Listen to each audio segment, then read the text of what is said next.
السلام علیکم ورحمۃ اللہ وبرکاتہ۔ آج کے سبق کا آغاز ہم سورہ آل عمران کی آیت نمبر 14 سے کرتے ہیں۔ اعوذ باللہ من الشیطان الرجیم، بسم اللہ الرحمن الرحیم۔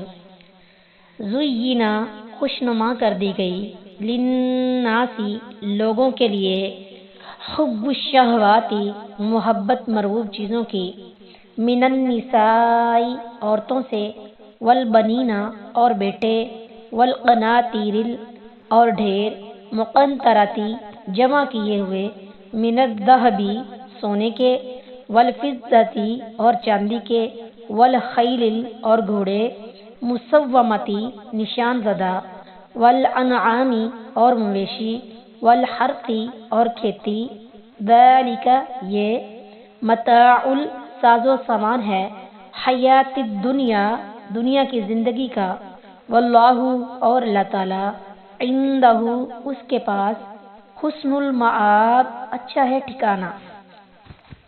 لوگوں کے لیے نفسانی خواہشوں کی محبت مزین کی گئی ہے، جو عورتیں اور بیٹے اور سونے اور چاندی کے جمع کیے ہوئے خزانے اور نشان لگائے ہوئے گھوڑے اور مویشی اور کھیتی ہیں۔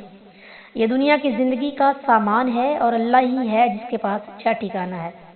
الشہواتی یہ شہواتن کی جمع ہے جس کا معنی ہے کسی مرغوب چیز کی طرف نفس کا کھینچ جانا۔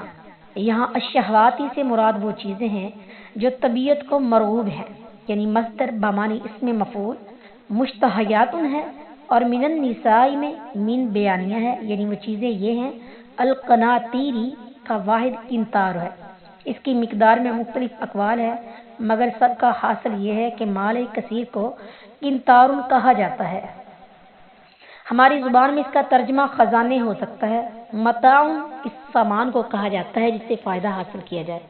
حاصل یہ کہ انسان ان چیزوں کی محبت میں پھنس کر اللہ اور اس کے دین سے غافل ہو جائے اور انہیں تفاخر و زینت کا ذریعہ سمجھے اور غرور و تکبر پر اتر آئے تو یہ تمام چیزیں مذموم ہیں، ورنہ اگر ان تمام چیزوں کو اللہ تعالیٰ کی طرف سے نعمت خیال کرتے ہوئے ذریعہ آخرت بنایا جائے اور شریعت کی حدود میں رہ کر ان سے فائدہ اٹھایا جائے تو یہ مذموم و مبغوض نہیں بلکہ نہایت مرغوب و محمود ہے۔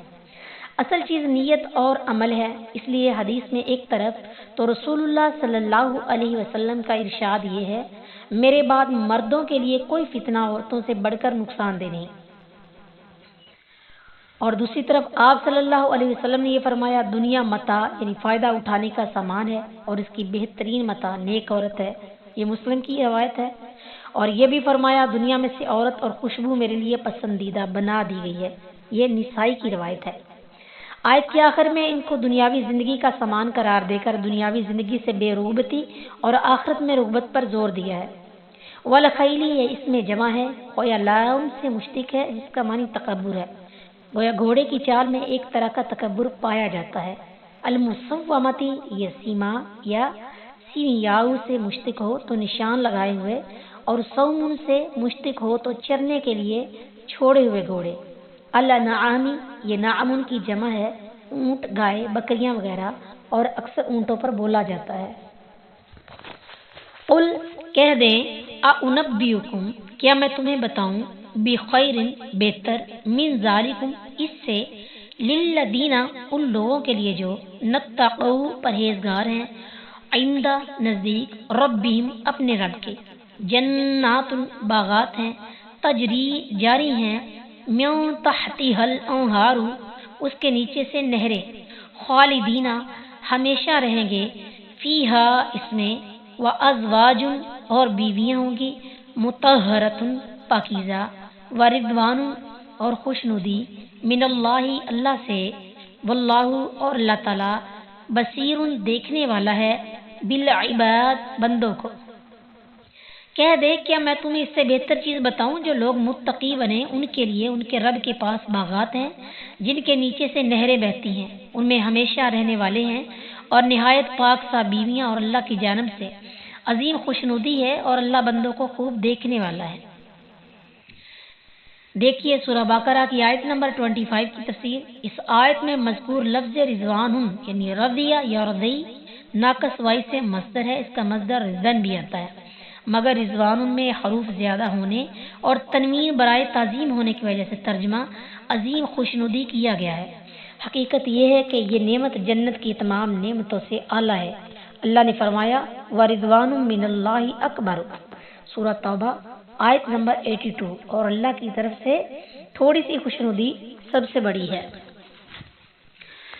الذین، جو لوگ یقولون کہتے ہیں ربنا، اے ہمارے رب، اننا، بے شک ہم، آمنا، ایمان لائے، فاغفر، سو بخش دے، لنا، ہمیں، ذنوبنا، ہمارے گناہ، وقنا، اور ہمیں بچا، عذاب النار، دوزخ کے عذاب سے۔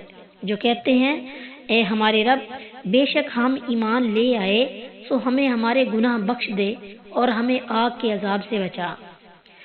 الذین یقولون، یعنی اللہ تعالیٰ کے متقی بندے جنہیں آخرت میں مذکورہ نعمتیں حاصل ہوں گی، وہ ہیں جو یہ دعا کرتے ہیں اور جن میں وہ صفات پائی جاتی ہیں جن کا اگلی آیت میں ذکر آ رہا ہے۔ اننا آمنا فاغفر لنا، اس دعا میں اپنے ایمان لانے کا ذکر کر کے اللہ تعالیٰ سے دعا کی گئی ہے۔ اس سے دعا کے لیے عمل کا وسیلہ پیش کرنا ثابت ہوتا ہے، جیسا کہ ایاک نعبد و ایاک نستعین میں ہے۔ الصابرین، صبر کرنے والے، والصادقین، اور سچے، والقانتین، اور حکم بجا لانے والے، والمنفقین، اور خرچ کرنے والے، والمستغفرین، اور بخشش مانگنے والے، بالاسحار، سحری کے وقت۔ جو صبر کرنے والے اور سچ کہنے والے اور حکم ماننے والے اور خرچ کرنے والے اور رات کی آخری گھڑیوں میں بخشش مانگنے والے ہیں۔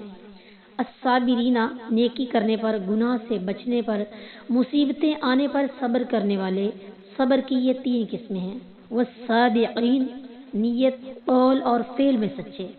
حکم ماننے والے، اپنا مال و جان، اپنی اولاد اور اللہ کی دی ہوئی ہر نعمت خرچ کرنے والے، اور یہ سب کچھ کرنے کے باوجود سحریوں یعنی رات کی آخری گھڑیوں میں اپنی عبادت پر مغرور ہونے کے بجائے اپنی کوتاہیوں کے لیے استغفار کرنے والے۔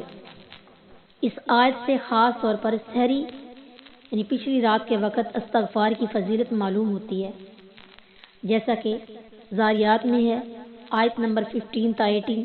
رسول اللہ صلی اللہ علیہ وسلم نے فرمایا، ہمارا رب تبارک تعالی ہر رات آسمان دنیا پر اترتا ہے، جب رات کا آخری تہائی حصہ باقی رہ جاتا ہے، فرماتا ہے کون ہے جو مجھ سے دعا کرے تو میں اس کی دعا قبول کروں، کون ہے جو مجھ سے مانگے تو میں اسے دوں، کون ہے جو مجھ سے بخشش مانگے تو میں اسے بخشوں۔ بخاری التہجد باب الدعاء، حدیث نمبر 1145، عن ابی ہریرہ رضی اللہ تعالی عنہ۔